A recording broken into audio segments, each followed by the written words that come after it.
જય માતાજી મિત્રો, તમારા બધાનું હાર્દિક સ્વાગત છે મેલેડી સિદ્ધ સાધના ચેનલ ઉપર। તો મિત્રો, આજના વિડીયોમાં બહુ ખાસ ટોપિક ઉપર વાત કરવાના છીએ કે શું તમારા દેવ બંધાઈ ગયા છે? મઢના દેવ બંધાય ખરા? તો આ વિડીયોમાં એક ઉપાય તમને જણાવવાનો છું। વિડીયો શરૂ કરતાં પહેલાં તમને મિત્રો જણાવી દઉં કે વિડીયોને જો કદાચ આવી તમારા મગજમાં પણ આવો વિચાર હોય તો વિડીયોને પહેલાં અંત સુધી જોજો, પછી જ એ ઉપાય કરજો। અમુક માણસો એવું કરતા હોય છે કે વિડીયો પૂરો જોતા નથી।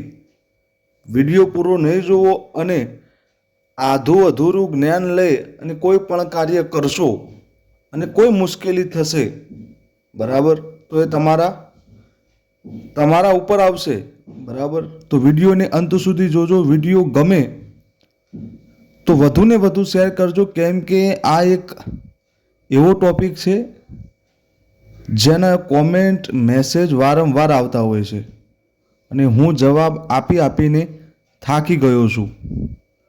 તો તમને એ જ જણાવવાનું છે કે તમારા મગજમાં જો કદાચ આવો વિચાર હોય કે શું તમારા દેવ બંધાઈ ગયા છે, તમારા દેવ મઢના દેવ બંધાઈ ગયા છે, કોમેન્ટ અને મેસેજ ત્યારે જ આવે જ્યારે કોઈ એક કરતાં વધારે માણસના કોમેન્ટ ક્યારે આવે કે આ વિષય ઉપર, આ ટોપિક ઉપર એમના જોડે જાણકારી ના હોય અને કોઈ જગ્યાએ ઘણી જગ્યાએ જતા હોય તો એમને ખોટી જાણકારી આપવામાં આવે।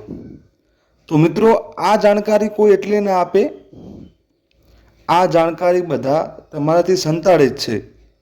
એનું કારણ છે, આનું કારણ બહુ ઊંડું છે।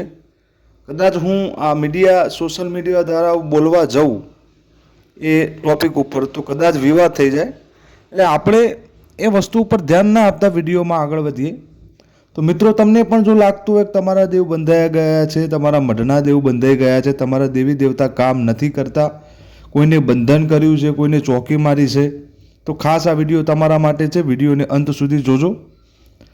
તો મિત્રો, પહેલાં તો મારો મત જણાવી દઉં કે તમને એવું લાગતું હોય કે તમારા દેવ બંધાઈ ગયા છે, મઢના દેવ ઉપર ચોકી છે, આવું બધું તમને લાગતું હોય તો તદ્દન ખોટી વાત છે। આ વાત અંધશ્રદ્ધા બાજુ લઈ જાય છે અને આ વસ્તુને હું માનતો નથી। એનું કારણ છે કે કોઈ દેવ શક્તિ જો કદાચ એને હજારો માણસો, કરોડો, લાખો માણસો એને પૂજતા હોય અને હજાર, લાખો, કરોડોનું જો રક્ષા કરતી હોય તે પોતાની રક્ષા ના કરી શકે, બરાબર? તો એ છતાં આ વેમ એવી એક વસ્તુ છે જેની કોઈ દવા જ નથી। એટલા માટે તમને એક ઉપાય જણાવું છું કે તમારા જો મગજમાં આવો કોઈ વેમ હોય કે તમારા દેવ બંધાઈ ગયા છે, મઢના દેવ બંધાઈ ગયા છે, તમારા કામ નથી થતા, અમારા દેવો ઉપર ચોકી મારી છે, વગેરે વગેરે, તો વિડીયોને અંત સુધી જોજો। એક ઉપાય જણાવું છું, એ ઉપાય તમે કરી લેજો તો તમને તમારા દેવ નથી બંધાણા, તમારા દેવ હજી પણ જાગ્રત છે, આ દુનિયા ઉપર દિવ્ય શક્તિ છે, એનો અનુભવ તમને આ વિડીયોના એક ઉપાયથી મળી જશે। તો તમારે કરવાનું શું છે એ તમને જણાવું। તો રવિવારના દિવસે મિત્રો સવારે બ્રહ્મ મુહૂર્તમાં ઉઠી વહેલા નહીં ધોઈ સફેદ કપડાં પહેરો તો સૌથી બેસ્ટ છે, અથવા તો સફેદ કપડાં ના હોય તો સ્વચ્છ કપડાં પહેરીને તમારે એ જગ્યાએ, એ મઠ મંદિરે જતું રહેવાનું છે જ્યાં તમને એવું લાગે છે કે આ મઢના દેવ બંધાઈ ગયા છે, બરાબર? ત્યાં જઈ તમારે ગંગાજળ અથવા તો જે ગૌમૂત્ર હોય, ગાયનું મૂત્ર એટલે ગૌમૂત્ર હોય, એ સાથે લઈ જવાનું છે તમારે। ત્યાં તમારે શું શું સામગ્રીની જરૂર પડશે, કઈ કઈ સામગ્રી અંદર ઉપયોગ થશે એ પણ જણાવું છું। એક ઉપાય આ કરી લેજો, તમને 100% અનુભવ થશે જ। એના માટે ડાઉટ હોવો જરૂરી છે પાછો કે દેવ બંધાઈ ગયા છે, એવો ડાઉટ તમારામાં હોય તો જ આ પ્રયોગ કરજો, બાકી આ ઉપાય કરતા જ નહીં। ત્યાં જઈ તમને એવું લાગતું હોય કે આ મઢના દેવ બંધાઈ ગયા છે, મારા આ દેવના આ દેવ બંધાઈ ગયા છે મઢના, એ મઢે તમારે પહોંચી જવાનું છે. રવિવારના દિવસે બ્રહ્મ મુહૂર્તમાં ઉઠી નહીં ધોઈ સ્વચ્છ કપડાં અથવા તો સફેદ કપડાં પહેરી ત્યાં પહોંચી જવાનું છે. સાથે શું લઈ જવાનું છે? તો ગંગાજળ અથવા તો ગૌમૂત્ર, ગુગળનો ધૂપ, બરાબર, અને એક બુક આવે છે, તમે સાંભળી પણ હશે, ચંડી પાઠ કરીને એક બુક પણ આવે છે, આની જરૂર પડશે. તો આ 3 વસ્તુ તમારે અહીંયાથી લઈ જવાની છે. ત્યારબાદ મિત્રો તમારા દેવને તમે શું આપો છો? જેમ કે કોઈ નર નિવેદ આપતા હોય એ લઈ જવાના છે.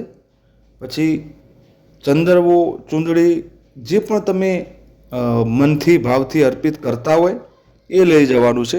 આટલું લઈને તમારે રવિવારના દિવસે ત્યાં પહોંચી જવાનું છે.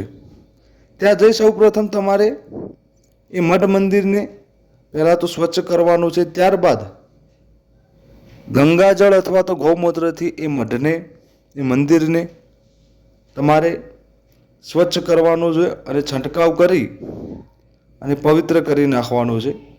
ત્યારબાદ મિત્રો ત્યાં તમારે એક શુદ્ધ ઘી, એક જ દીવો કરવાનો છે.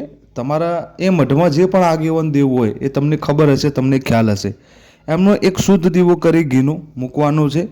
ત્યારબાદ એમને તમારે જે ન નિવેદ ચડતા હોય એ એમને એ ભોગ આપવાનો છે, નિવેદ્ય આપવાનું છે. ત્યારબાદ મિત્રો જે ચૂડી ચાંદલો તમે લઈ ગયા હોય એ અર્પિત કરવાનું છે દેવને. અને હું કહું એટલી તમારે ખાલી પ્રાર્થના કરવાની છે. તમારે આંખો બંધ કરી 2 હાથ જોડી અને તમારે એટલી જ પ્રાર્થના કરવાની છે કે જે આ મઢમાં તમારા મગજમાં જે ડાઉટ છે એ દેવને કહેવાનું છે કે અમને આવું લાગે છે કે અમારા દેવ, જેમ કે તમે કોઈ કારણવશ બંધાઈ ગયા છો, કોઈના વચનોમાં, કોઈની તાંત્રિક વિધિમાં, કેમ કે બંધાઈ ગયા હોય, તમે આવું વિચારતા હોય ત્યારે જ આ બધી વસ્તુ બનતી હોય, બરાબર. જે પણ તમારા મનમાં છે એ તમારે ત્યાં આંખો બંધ કરી 2 હાથ જોડી માતાજીને પ્રાર્થના કરી, મનમાં આટલું કહી અને જે ચંડી પાઠની તમને વાત કરી એ તમારે પાઠ કરવાના છે. ચંડી પાઠ કરવાના છે તમારે. ચંડી પાઠ કરતાં પહેલાં તમારે એક મંત્ર, એક માળા જાપ કરવાની છે. હોમ હીમ ક્લીમ ચામુંડાય વિચ્ચે નમઃ. આની એક માળા પહેલાં કરી ત્યારબાદ ચામુંડા જે પાઠ છે, ચંડી પાઠ, એ કરવાના છે. આટલું તમારે પહેલા દિવસે કરી અને જે પણ તમારા મનમાં, મગજમાં જે વિચારો ચાલે છે એ ત્યાં મૂકી, જે તમારા દુઃખ ચાલતા હોય, જે પણ પરિસ્થિતિ ચાલી છે, તમારા મગજમાં કોઈ એવા વહેમ છે, એ બધું ત્યાં માતાજીના મઢે મૂકી અને તમારે આવતું રહેવાનું છે. અને આ રીતે તમારે આ ઉપાય 11 દિવસ કરવાનો છે. તમને એ જણાવું છું કે તમારે 11 દિવસ રોજ નર નિવેદ નથી કરવાના, રોજ ચૂંદડી કે એવું ચડાવવાનું નથી, પણ જે પેલા ચંડી પાઠ તમને મેં કીધા એ તમારે 11 દિવસ કરવાના છે. ખાસ વસ્તુને એ ધ્યાન રાખવાનું છે, તમારે 11 દિવસ બ્રહ્મચર્યનું પાલન કરવાનું છે, બરાબર. કામ ક્રોધથી દૂર રહેવાનું છે, ઝઘડા કંકાસથી દૂર રહેવાનું છે, પ્રેમનો ભાવ રાખવાનો છે અને અતૂટ વિશ્વાસ, શ્રદ્ધાથી આ પ્રયોગ, આ ઉપાય એકવાર તમે કરી જોશો તો તમને ખબર પડી જશે કે તમારા દેવ બંધાયેલા છે કે છૂટા છે, દેવ બંધાય કે નહીં. હું તમને એમ નથી કહેતો કે હું કહું તમે માની જાઓ, પણ આ ઉપાય કરીને જુઓ, તમને તમારું દેવ 11 દિવસની અંદર પ્રમાણ આપી દેશે કે એ જાગતી જ્યોત છે, તમારા મઢમાં હાજર છે, તમારી ભક્તિ, તમારા દીવાબત્તી એ લે છે, તમારા ધારેલા કામ કરે છે, તમારા ઉપર એના આશીર્વાદ છે, 24 કલાક 8 પોર તમારા ઉપર એની નજર છે.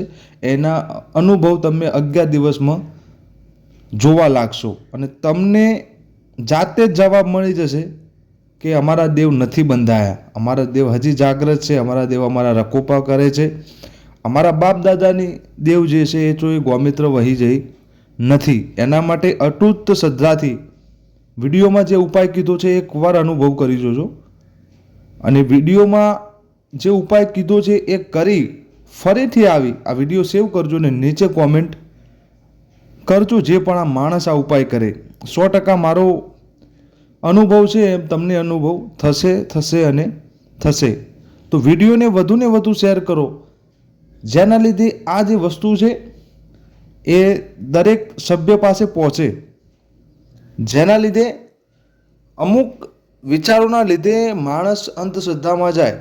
અંધશ્રદ્ધામાં એટલે જાય કે એને જે માહિતી આપવાવાળા હોય એ જ અંધશ્રદ્ધામાં લઈ જતા હોય. તમારા મગજમાં વિચાર આવ્યો કે ભાઈ શું તમારા દેવ બંધાઈ ગયા છે, તમારા ભાઈ વિચાર આવી ગયો, કોઈને કહી દીધું કે અરે મારા દેવ કામ નથી કરતા, મારા મઠમાં દેવ છે કે નહીં, કોઈએ કહી દીધું કે ભાઈ દેવનું બંધન થયું છે. તમારા મગજમાં વિચાર આવી ગયો, હવે તમે કોઈ જગ્યાએ સલાહ લો છો, આ પછી એમનું એ ભાઈ એમ કે હા દેવ બંધાઈ ગયા છે, તાંત્રિક વિધિ છે, દેવની ચોકી છે, ઓમ છે તેમ છે, આ રીતે વાત થાય. હવે મરતા ક્યાં નહીં કરતા, દુઃખમાં હોય એટલે બિચારો એમને એમ પછી એ અંદર ઉતરી જાય અને અલગ અલગ ખર્ચાઓ કરી, અલગ અલગ વિધિ કરી દેવ અને એના વચ્ચે જે કજ્જો ચાલે છે એને લાંબો ચોળો કરવા માંડે. એના માટે કહું છું કે વિડીયોને વધુને વધુ શેર કરો. વિડીયો ગમ્યો હોય તો એક લાઈક કરવા અને તમારા કુળદેવીનું નામ ચોક્કસથી કોમેન્ટમાં લખજો. ચેનલ ઉપર નવા હોય અને દેવગતિના વિડીયો જોવા હોય, દેવગતિમાં રસ છે, દેવગતિ જાણવા, શીખવા, સમજવા માગો છો, ચેનલને સબસ્ક્રાઈબ કરવાનું ભૂલતા નહીં. તો ચાલો મિત્રો, આ વિડીયોમાં આટલું. મળીએ હવે નવા વિડીયો સાથે. ત્યાં સુધી જય માતાજી, જય મેલડીમાં, હર હર મહાદેવ.